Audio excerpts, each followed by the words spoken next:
생생경제.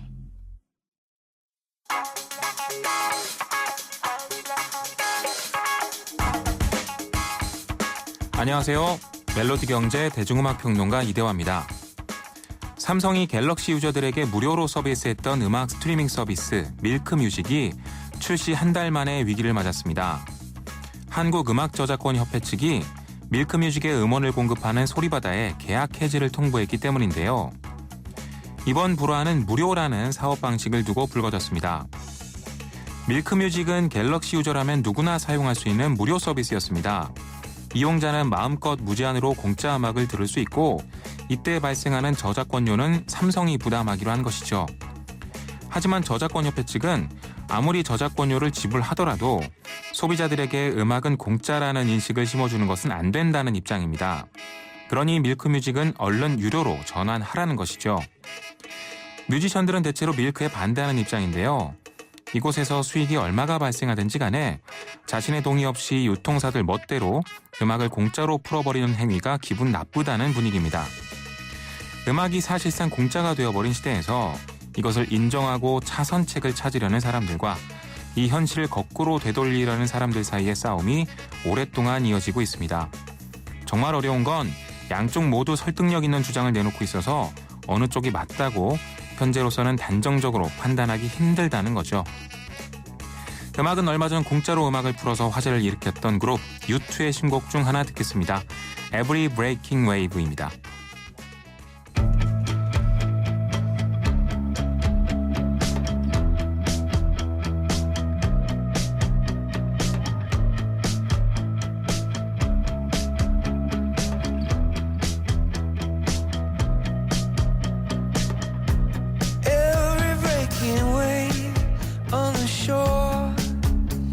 The next one, there'll be one more.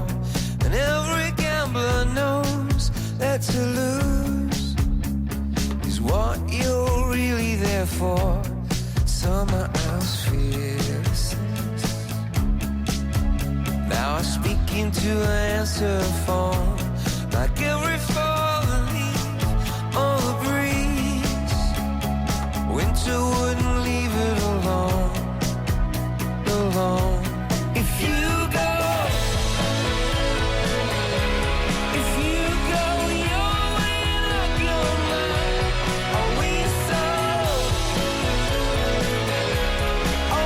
so helpless against the tide? Maybe every dog on the street knows that we're in love with defeat. Are we ready to be swept off our feet? Stop chasing every breaking wave.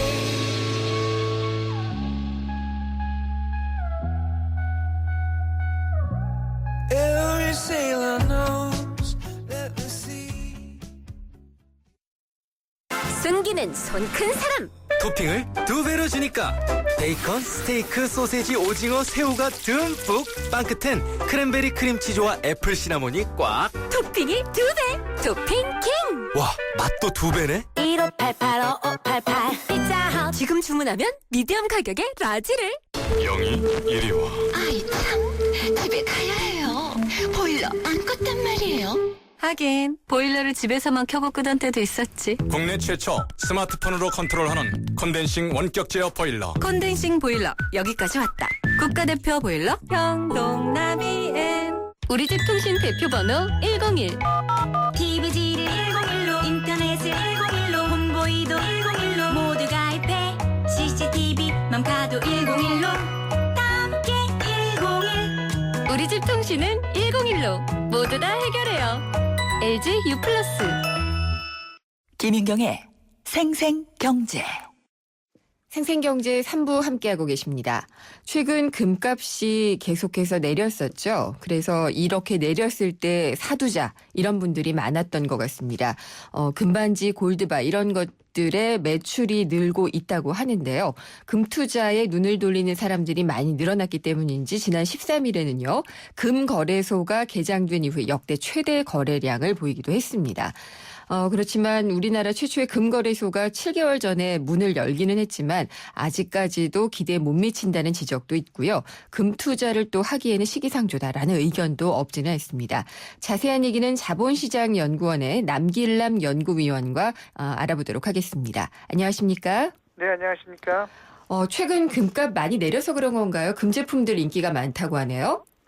네, 맞습니다. 사회자께서 말씀하신 대로 지난 13일 그 금거래소 일일 거래량이 19.5kg이 되면서 역대 최고를 경신하였습니다. 네. 금에 대한 수요는 최근 늘어나는 추세인 것 같습니다. 그러면 이게 금거래소를 통해서 이루어진 것도 있지만은요. 그냥 일반 시장에서들 우리가 이제 금 매입하고 이런 것들도 좀 많이 늘고 있다고 하나요? 네, 사실 장외 거래 통계는 정확히 잡히진 이거 않습니다만 어렵죠. 아마 네. 같이 늘어나는 추세로 알고 있습니다. 네. 금값이 한동안은 정말 금값이었잖아요. 네네. 그래서 돌반지 하나 하기도 힘들다 이런 얘기했었는데 지금은 어느 정도가 되나요? 제가 그 거래소 단위로 하다 보니까 그람당 가격을 말씀드려야 되는데요. 네. 지금 오늘 가격이 한 그람당 42,550원인데요. 예. 이게 한 3월 시점에 한 46,950원이었으니까 벌써 한 9.4% 정도 하락한 가격입니다. 네. 그럼 거기다가 3.75를 곱해야지 우리가 옛날에 얘기했던 한 돈이 나오는 거죠. 네, 그렇습니다. 네. 네. 그러면 한 17만 원 정도 되나요? 글쎄요, 저도 정확히 계산해 봐야겠습니다. 근데 네. 이게 지금 42,550원이지 얼마 전까지는 41,000원까지 떨어졌습니다. 예. 그러니까 최근 많이 가격이 하락했던 것은 사실입니다. 그렇군요. 그러면은 이 금시장으로 그래서 지금 뭐 다른 시장에서 사실 굴려봤자 지금 이자가 굉장히 낮잖아요. 그러니까 쌀 때 금사자라는 사람들이 몰려들고 있다라고 진단을 하던데 그런 진단이 맞나요? 근데 금을 하나의 이제 상품으로 본다면 예. 그 가격 변동성은 오히려 주식보다도 높기도 합니다. 예. 그래서 정확히 가격을 예측하고 들어가기는 좀 어렵습니다만은 그 말씀하셨듯이 최근 그 하락 추세였던 것은 사실입니다. 네. 하지만 또 그 10월 들어서 금융시장이 좀 불안해지고 그러면서는 다시 그 금 가격도 좀 오르고는 있습니다. 네. 그러면은 박사님은 어떻게 보세요? 이게 국제 금값에 연동이 되겠지만은요. 금값이 좀 많이 내려갔다가 예전에 고점에 비해서는 상당히 많이 내려갔잖아요. 네, 지금 맞습니다. 네. 조금 올랐다는 게 추세적인지 아니면 일시적으로 잠깐 조금 오르는 건지 어떻게 보시나요? 제가 금 시장의 가격을 이렇게 전망하는 네. 사람은 아니기 때문에 예. 거기까지 말씀드리기는 어렵습니다만은 아무래도 지금 가격이 다소 오르는 것은 그 금융시장의 어떤 변동성 증가하고 연결이 돼 있는 것 같습니다. 네. 그 안전자산을 구매하려는 투자자가 좀 증가했기 때문에 가격이 오르는 부분하고 말씀대로 금 가격이 최근 계속 하락하였던 부분이었기 때문에 그 수요가 좀 증가하는 부분들이 겹치지 않았나 생각됩니다. 문제는 이게 어디까지 지속될지는 저도 이렇게 확언하기는 좀 어렵습니다. 이 금융시장의 변동성이 어디까지 갈지는 또 지켜볼 대목이니까요. 네. 금 가격에 영향을 주는 거는 아무래도 이 금은 안전자산으로 분류가 되잖아요. 주식시장이라든지 이런 게 좀 불안하면은 금값이 또 오를 수도 있겠고요. 그다음에 달러화 가치에도 좀 영향을 많이 받게 되지 않나요? 네, 맞습니다. 원래는 달러와 가치에 좀 반대 방향으로 보이는 면들이 네. 있었는데요.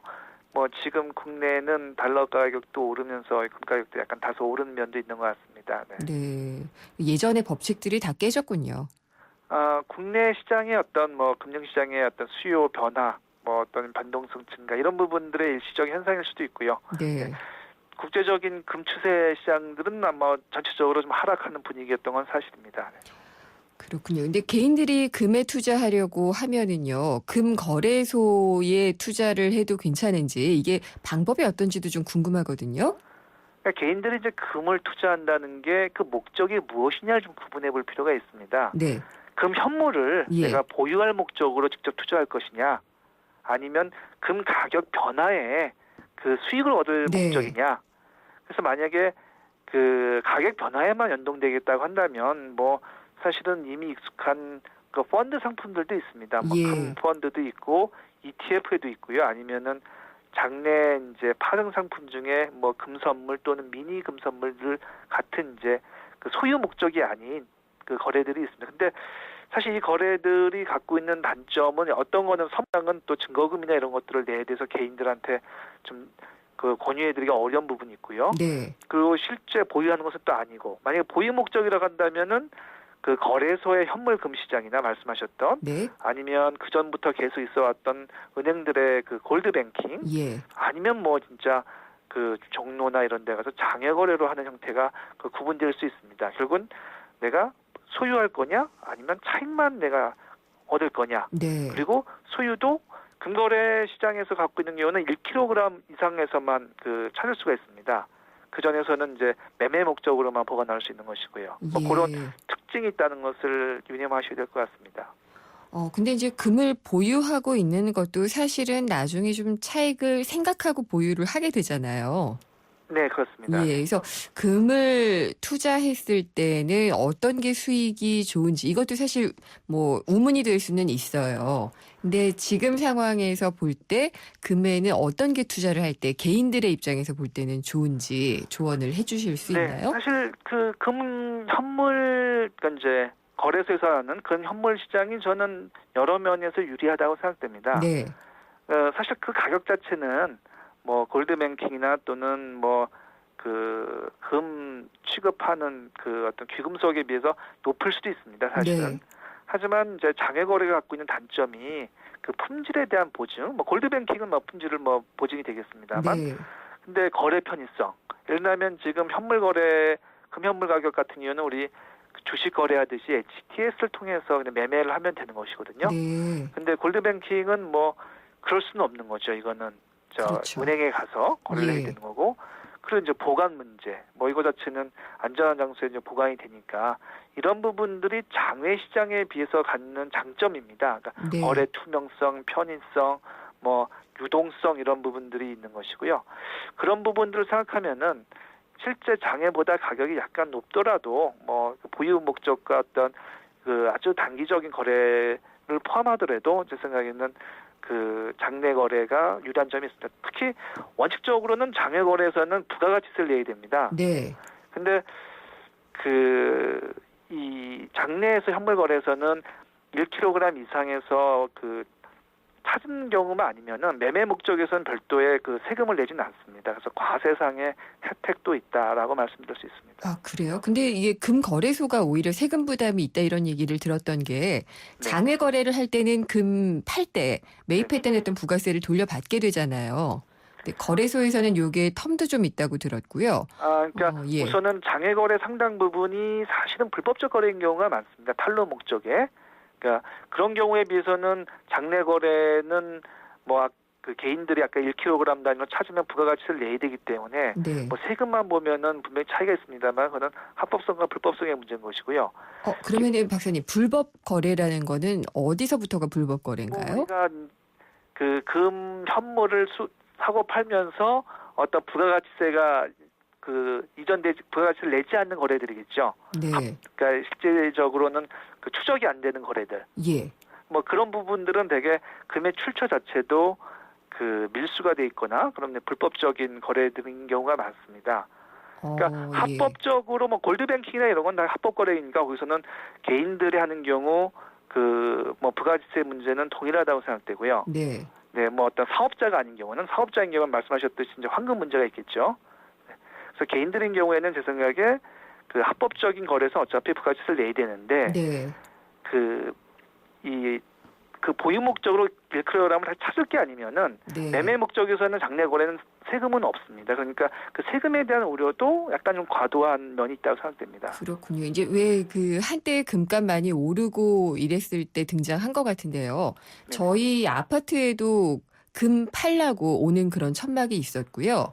네네. 그다음에 동네 금은방도 아니고 정말 금만 사고 파는 그런 곳들도 생겼는데 그런 것도 불법이에요?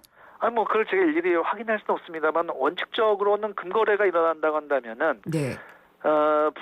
결국 세금 영수증을 떠줄 수 있느냐의 문제겠죠. 네. 근데 그렇군요. 그러한 세금 영수증이 합법적으로 발급되지 않는다고 하면 좀 의심이 되지 않을까 싶습니다. 네. 그러면 세금 문제도 이 거래소에서 부담이다라고 하는 건 하나의 좀 약간 오해다라고 말씀을 하신 것 같은데요. 분명히 있습니다만은 예. 뭐 그게 현실적으로 일반적인 합법적 거래라고 한다면 네. 오히려 유리한 면도 있다라고 말씀드릴 수 있습니다. 매매 차익은 또 책임이 안 되니까요. 그리고 금거래소 최근에는 이제 거래가 좀 많이 늘기는 했는데 투자자 군이 이렇게 다양하지도 않고 거래가 많지 않다 이런 지적이 좀 있었거든요.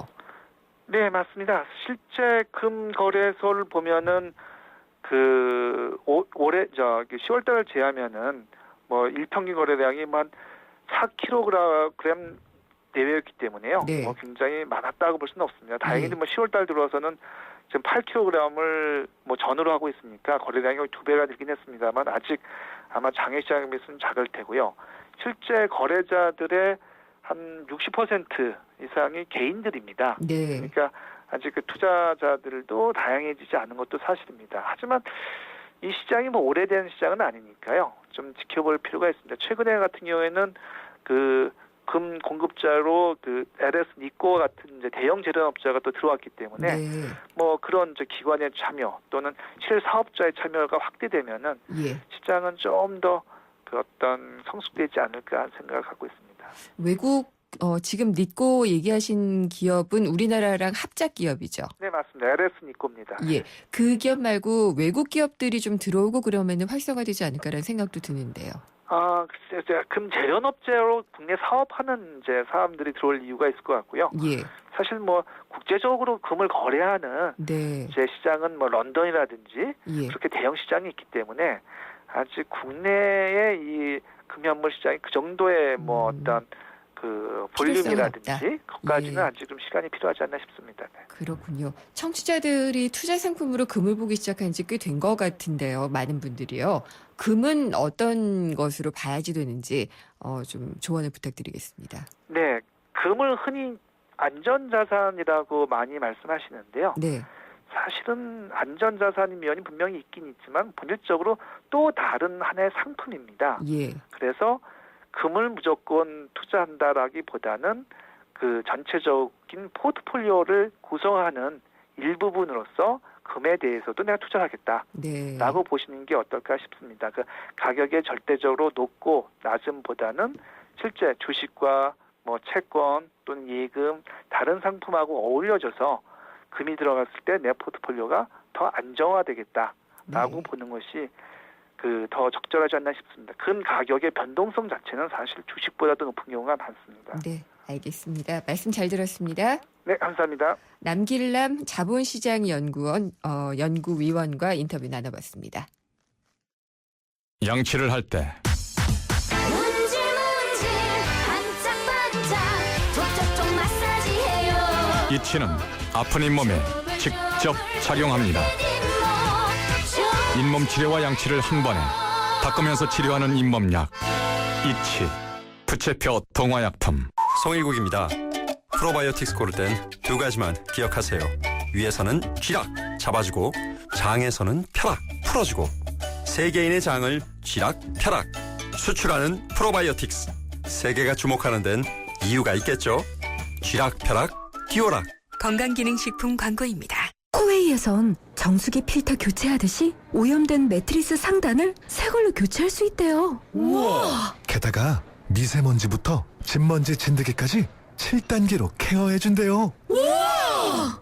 위생까지 책임져야 진짜 침대다. 코웨이 매트리스 케어렌탈 1588-5200. 네, 생생경제 4부에서는요. 경제 이면 짚어보는 경제뉴스 뒤집기 그리고 취업 내비게이션 준비가 돼 있습니다. 경제뉴스 뒤집기에서는 최근 위기설까지도 나오고 있는 중국 경제 어떤지 한번 분석을 해보겠고요. 취업 내비게이션에서는 새로운 채용 트렌드라고 합니다. 블라인드 면접을 소개해드리도록 하겠습니다. 잠시 후 4부에서 뵙겠습니다. 세계적인 교육 중심지 런던과 미국 본토 교육이 뿌리내린 괌에서 YTN 주니어 영어 캠프가 여러분을 기다립니다. 품격 있는 영국식 영어를 만나볼 수 있는 런던 영어 캠프는 전통 있는 명문대학 캠퍼스에서 이루어지며 유럽의 역사가 숨쉬는 유적지도 둘러보게 됩니다. 따뜻한 기후와 아름다운 해변을 자랑하는 괌 영어 캠프는 명문 사립학교 정규 수업에 참가하며 해양 레포츠도 체험할 수 있습니다. 참가 신청은 YTN 웹사이트와 런던 캠프는 서울전화 723-0550, 괌 캠프 서울전화 533-0585에서 받습니다. 지금 당장 뉴스가 궁금하시다면 2014년 가을 더욱 다양하고 폭넓어진 YTN 뉴스 FM을 주목하십시오. YTN만의 노하우로 만들어지는 매시간 뉴스는 실시간 속보뿐 아니라 그날의 주요 이슈를 보다 깊이 있는 해설과 분석으로 전달해드립니다. 특히 국내 최초의 자동차 전문 프로그램 권영주의 카 좋다, 스포츠 종합 매거진 프로그램 YTN 라디오 스포츠가 매일 저녁 8시 20분 새롭게 여러분 곁을 찾아갑니다. YTN 뉴스 FM의 가을 프로그램 개편, FM 94.5MHz와 스마트폰 애플리케이션 예스를 다운로드하면 끝!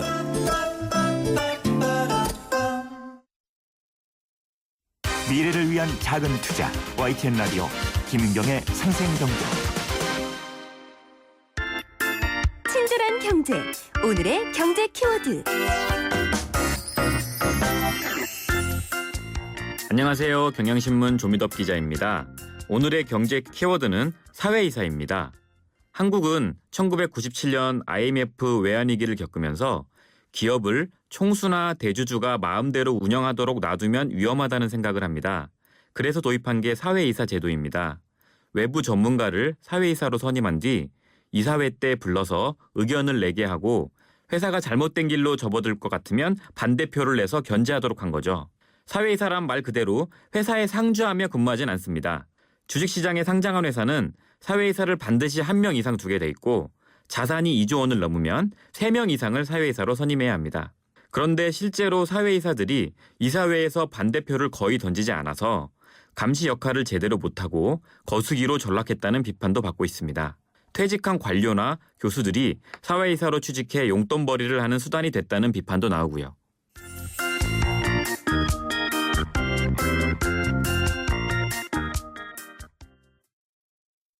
기대해도 좋아요. 더 멋있고 더 부드럽고 더 완벽해질 나를. 풀 스테인리스 커브드 내솥과 처음 만나는 초고압 밥맛. 오늘을 더 맛있게. 쿠쿠 풀 스테인리스 고압력 커브드. 쿠쿠. 한국 타이어가 전하는 겨울 소식. 겨울이 오기 전에 사람은 김장 준비, 동물은 겨울잠 잘 준비하는데 그럼 자동차는? 겨울용 타이어 미리 준비해야죠. 한국 타이어 홈페이지에서 예약하시면 선물을 드립니다. 11월 15일까지 드라이빙 이모션 한국 타이어. 경제 뉴스의 진실과 오류, 그것이 알고 싶다. 경제 뒤집기. 세상의 베이스가 되다 포스코 협찬으로 김윤경의 생생경제 4부 시작하겠습니다. 경제뉴스 뒤집기 시간인데요. 오늘은 김영익 서강대 경제대학원 교수와 전화 연결하도록 하겠습니다. 교수님 안녕하십니까? 예, 안녕하십니까? 최근 중국 경제 어렵다, 걱정이다 이런 얘기들 많이 했는데 어제 3분기 성장률이 발표가 됐죠?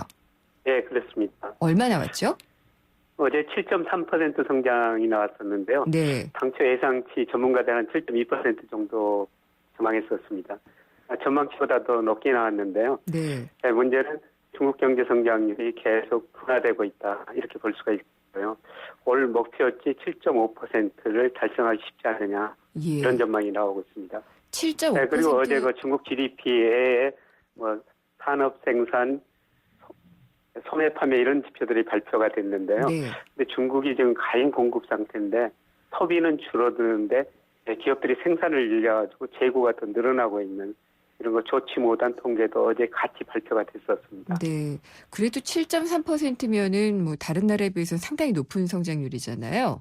예. 예. 그래도 걱정으로 보는 이유는 뭘까요?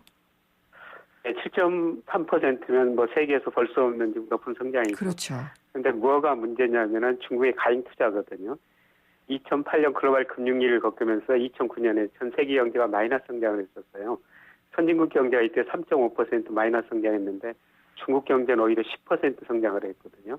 그런데 내용을 살펴보니까 중국 정부가 기업들한테 엄청난 투자를 유도했습니다. 그래서 투자가 많이 해가지고 이렇게 성장했죠. 예를 들어가지고 그 정도를 한번 보면요. 이 GDP에서 고정 투자가 차지하는 비중이 중국이 46%까지 올라갔습니다. 네. 세계에서 이렇게 투자가 높은 나라는 없거든요. 우리나라 한 29%, 미국은 한 15% 안팎인데요. 근데 중국 정부가 이렇게 투자는 많이 해놨는데 이제 물건이 안 팔리니까 기업이 부실해지고 은행이 부실해지고 이런 과정이 지금 전개되고 있죠. 네.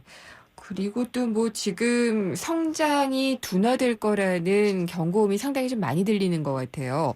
컨퍼런스 예. 보드 같은 경우에는 뭐 앞으로 3년 내에 굉장히 좀 낮아질 것이다 이런 그 보고서를 제가 본 게 있고요. 그 밖에도 많은 예. 위기설이 제기가 되는 것 같더라고요. 예, 요새 중국 경제에서 나쁘다고 보도하는 그 보고서들 뭐 일부 주장하는 사람들이 많이 나오는데요. 네. 대표적으로 제가 두 가지만 좀 소개해 드리겠습니다. 그 제네바 리포트라고 있는데요.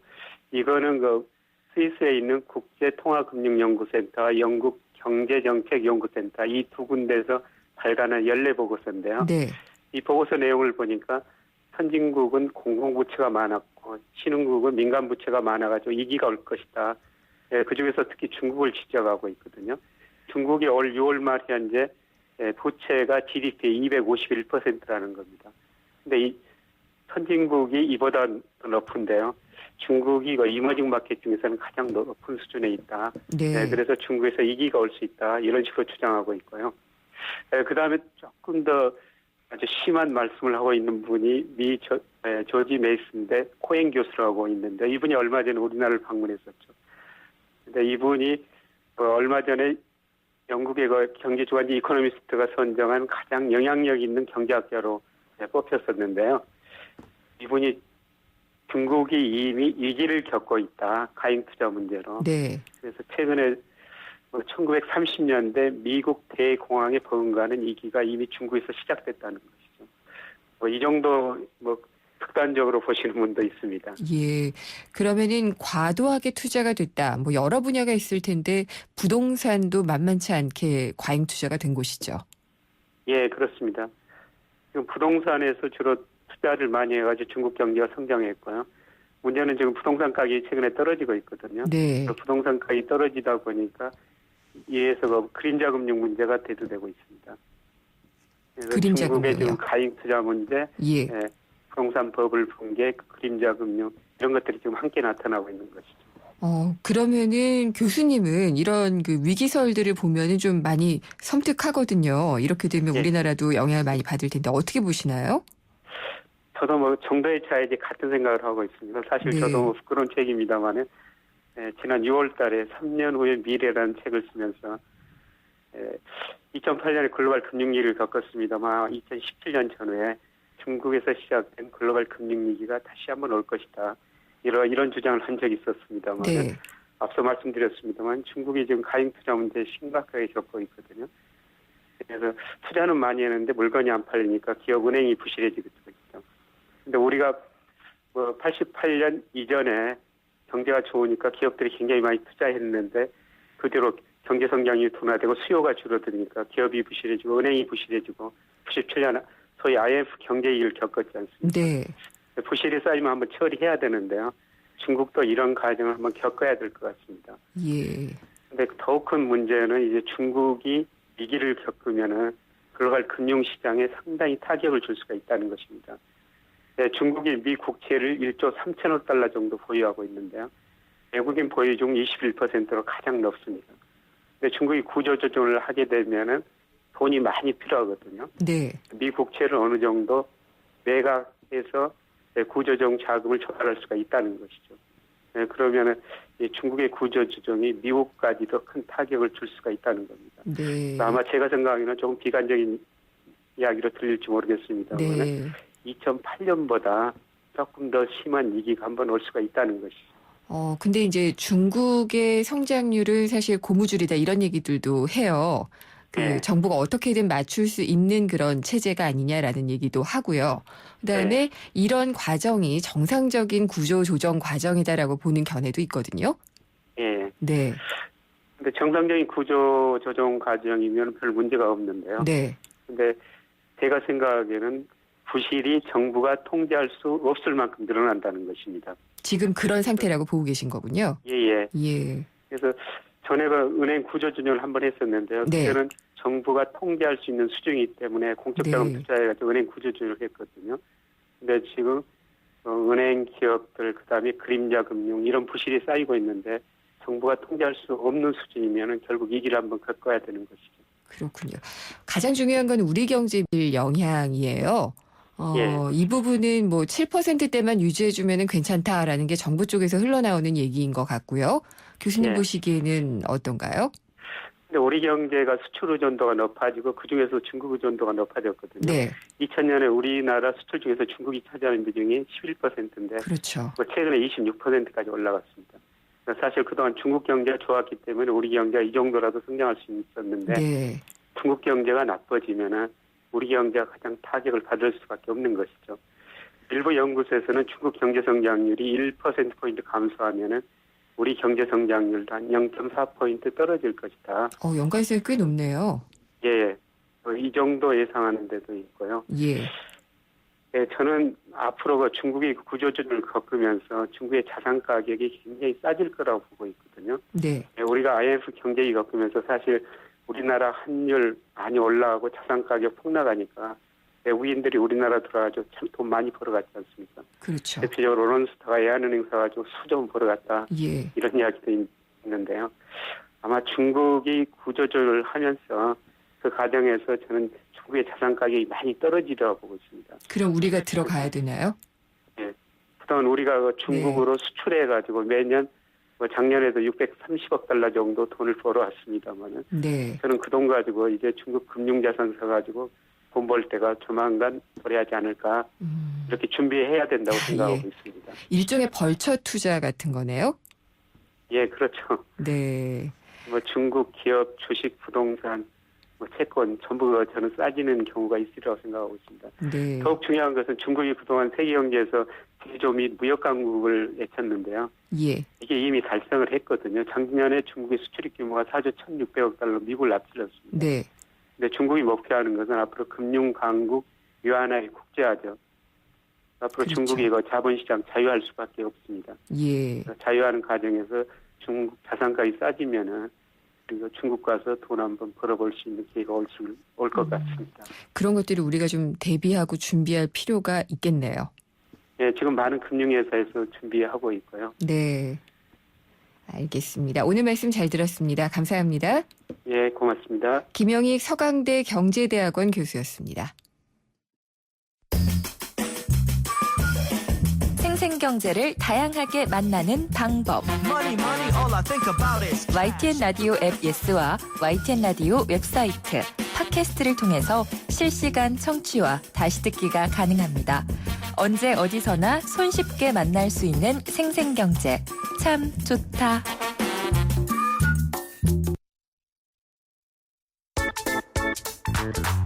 합격의 비밀 대공개. 취업 내비게이션.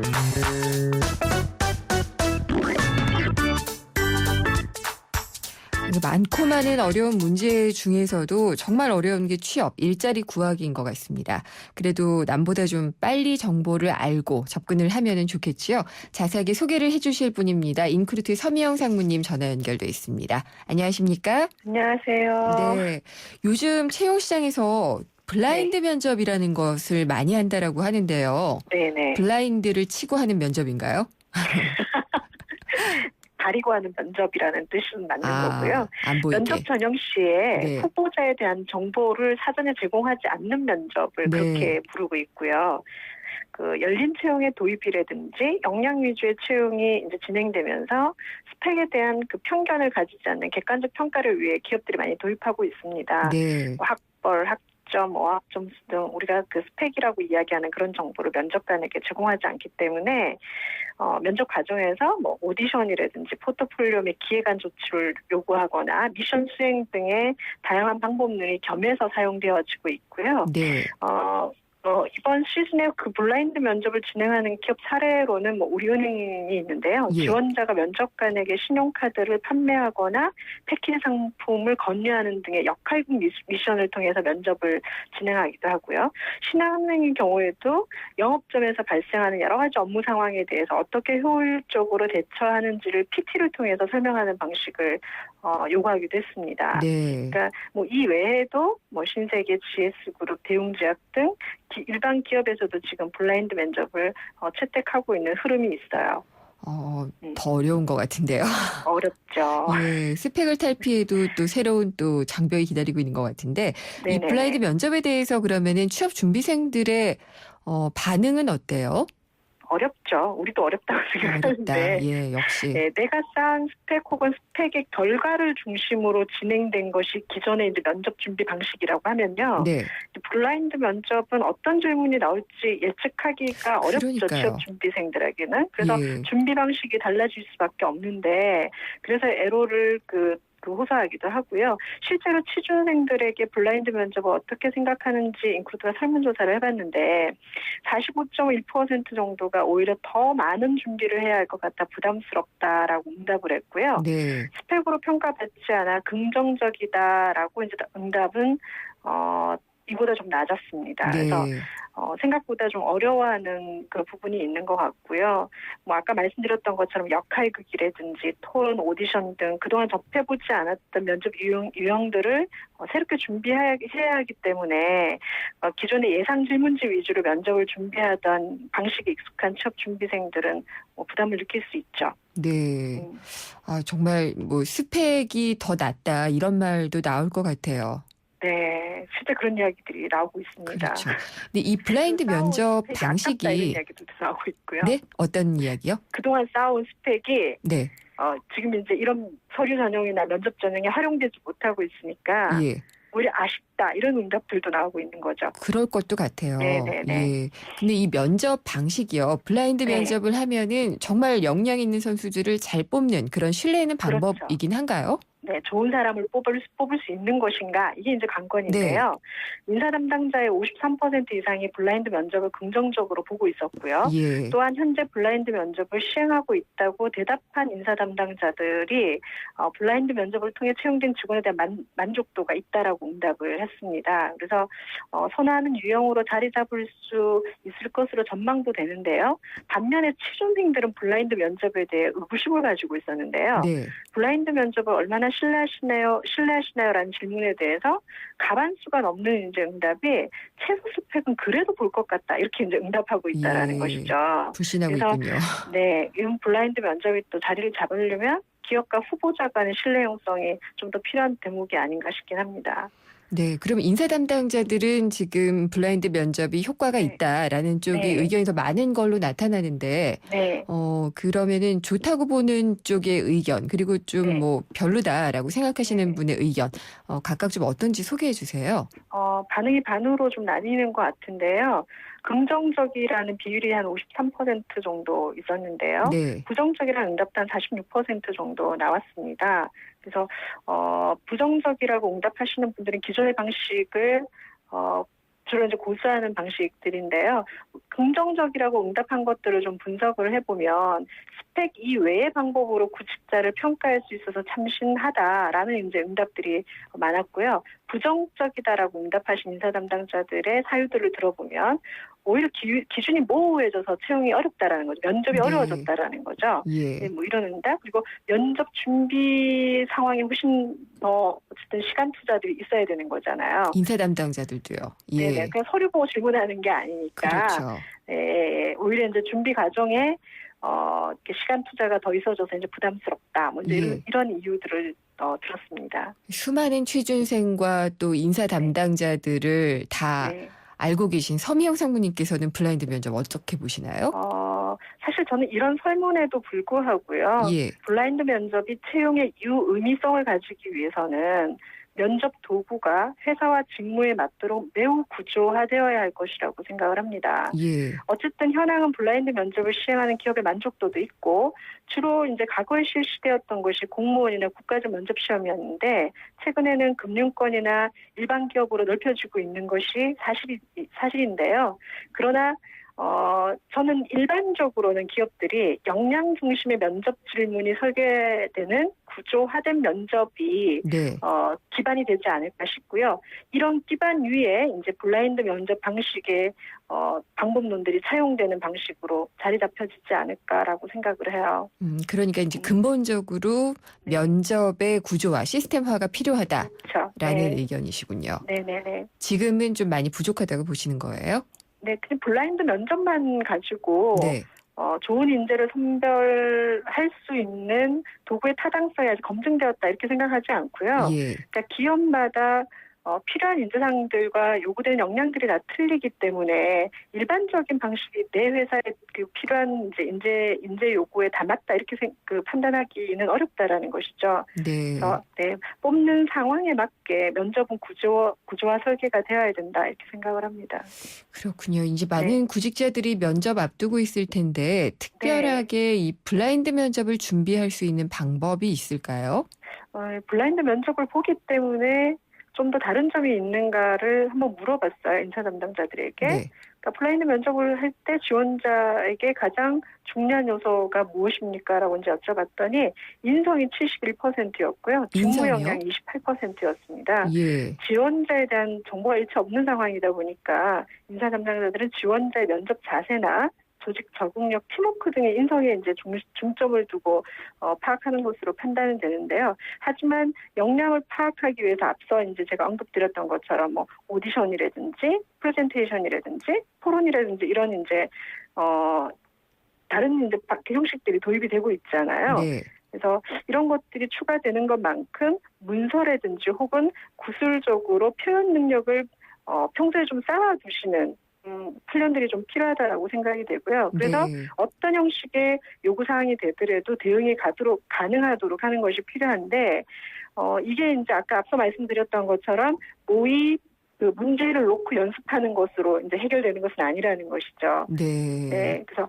뭐 언어 능력이 꾸준히 이제 키워져서 어떤 형식의 사항에서도 본인의 어필 포인트를 살릴 수 있는 그런 훈련들이 좀 되어야 된다는 것이 이제 그 취준생들이 대응해 나가야 될 방식이라고 생각이 되고요. 네. 그러나 무엇보다도 이제 직무와 관련한 역량 구축은 취업을 준비하는 모든 사람들에게는 좀 기본기라고 말씀드릴 수 있을 것 같습니다. 이런 것들이 바탕이 돼야 표현이 이루어지는 거거든요. 자기 자신을 제일 잘 알아야 되지 않을까 싶어요. 네, 맞습니다. 예. 근데 그게 하루아침에 이루어지는 건 아니잖아요. 그렇죠.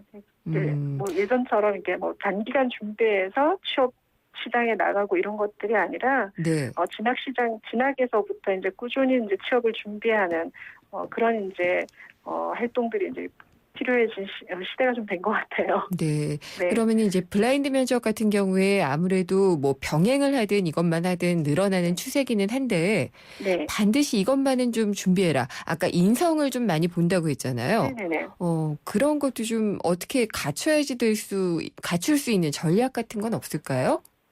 인성이라는 게 연습한다고 되는 건 아니잖아요. 물론 그렇지만요. 네, 이것도 이제 항상 이제 내가 가지고 있는 인격의 표현이 이제 인성이 되지 않겠습니까? 네. 그래서 일단 겸손한 마음을 가지는 것이 제일 중요한 것 같아요. 겸손한 마음. 신입이 역량을 가지고 있다 한들 이 채용 시장에서 활동하고 있는 경력자만 할 수는 없는 거잖아요. 그래서 항상 조직 사회에 들어가면 선배들로부터 일을 배울 수 있는 자세를 갖추고 있다.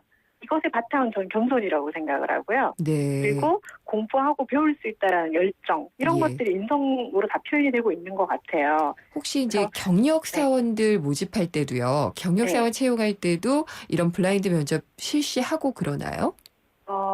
사실 경력 사원들은요. 그러니까 경력이 사실은 가장 중요한 포인트이거든요. 네. 그래서 면접 과정을 통해 가지고 경력의 사실관계라든지 이 경력이 우리 조직의 적합도나 발전 가능성이 있는 거를 체크하는 것이 더 우선순위이기 때문에 블라인드 면접을 일반적으로 시행하거나 그러지는 않아요. 네. 근데 이제 신입들 같은 경우에는 볼 수 있는 게 학창 시절에 만들어 놓은 스펙이라든지 이런 것들이기 때문에 이런 것들 이면에 이제 갖춰져 있는 인성이라든지 기본기라든지 이런 네. 것들을 확인하고 싶기 때문에 면접에 다양한 방식들이 도입되고 있는 것 같습니다. 알겠습니다. 많은 시간 동안 자기 자신에 대해서 좀 고민을 하고 그런 것들을 녹여내서 한순간에 좀 발휘할 수 있도록 준비를 해야겠네요. 네네. 네, 오늘 말씀 잘 들었습니다. 감사합니다. 인크루트의 서미영 상무였습니다. 안녕하세요. 금난세입니다. 자녀 성장에 있어 환경보다 중요한 게 있을까요? 서울대를 품은 신도시에서 아이들의 꿈을 키워주세요. 유학가자 10월 시흥대곳 한라비발디 캠퍼스 서울대 시흥캠퍼스 조성 예정. 문의 1688-2600 한라. 움직인다. 오늘의 상상을 한 걸음 앞선 도전으로, 내일 더 필요한 일에 변함없는 신념으로, 그렇게 오늘을 움직이고 내일을 키운다. 에너지를 움직이다. 내일을 키우는 에너지 한화.